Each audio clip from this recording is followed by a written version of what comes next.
بسم اللہ الرحمن الرحیم۔ حضرت ابو ہریرہ رضی اللہ تعالیٰ عنہ فرماتے ہیں کہ رسول اللہ صلی اللہ علیہ وآلہ وسلم سے ایک آدمی نے دل کی سختی کا شکوہ کیا۔ آپ صلی اللہ علیہ وآلہ وسلم نے اسے فرمایا، اگر تو اپنے دل کو نرم کرنا چاہتا ہے تو مسکین کو کھانا کھلایا کر اور یتیم کے سر پر ہاتھ پھیرا کر۔ اللہ تعالیٰ تمہارے جسموں اور تمہاری صورتوں کو نہیں دیکھتا، وہ تو تمہارے دلوں کو دیکھتا ہے۔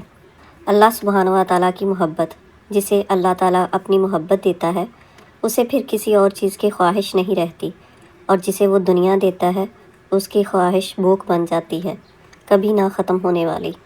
ایک آدمی نے بزرگ سے پوچھا، میرا اللہ اس وقت کیوں نہیں سنتا جب میں مانگتا ہوں؟ بزرگ نے مسکرا کر کہا، وہ تیرے گناہوں کی سزا بھی اس وقت نہیں دیتا جب تو کرتا ہے۔ جو عبادت، اخلاق اور کردار پر اثر انداز نہ ہو سکے وہ مشقت کے علاوہ اور کچھ نہیں۔ حضرت علی رضی اللہ تعالیٰ عنہ نے فرمایا، جو شخص اللہ تعالیٰ سے مدد چاہتا ہے اللہ تعالیٰ اس کی مدد ضرور فرماتا ہے۔ زندگی بہت مختصر ہے، جب سمجھ آنے لگتی ہے تو دنیا میں رہنے کا وقت بہت کم رہ جاتا ہے۔ آدمی تین ہی اچھے ہیں، ایک وہ جو مر گیا ہے، دوسرا وہ جو ابھی پیدا نہیں ہوا ہے، اور تیسرا وہ جو جس سے کوئی تعلق نہیں ہے۔ آزمائش بہت سے نقاب الٹ دیتی ہے، کہیں پارسائی کا، کہیں صبر کا، کہیں انسانی ہمدردی کا، اور کہیں اخلاق کا۔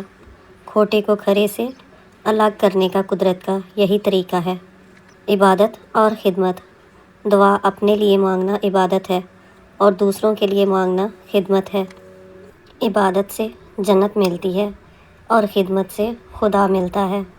حضرت علی رضی اللہ تعالیٰ عنہ نے فرمایا، ہمیشہ ایسے شخص کا چناؤ کرو جو تمہیں عزت دے، کیونکہ عزت محبت سے کہیں زیادہ خاص ہوتی ہے۔ جس انسان کو اللہ سبحانہ و تعالیٰ کے ہر کام میں حکمت ہونے کی سمجھ آ جائے، وہ زندگی میں کسی بھی واقعہ کے رونما ہونے پر شکوہ نہیں کرتا، صرف تسلیم کرتا ہے۔ مصیبتوں کا مقابلہ صبر سے اور نعمتوں کی حفاظت شکر سے ادا کرنی چاہیے۔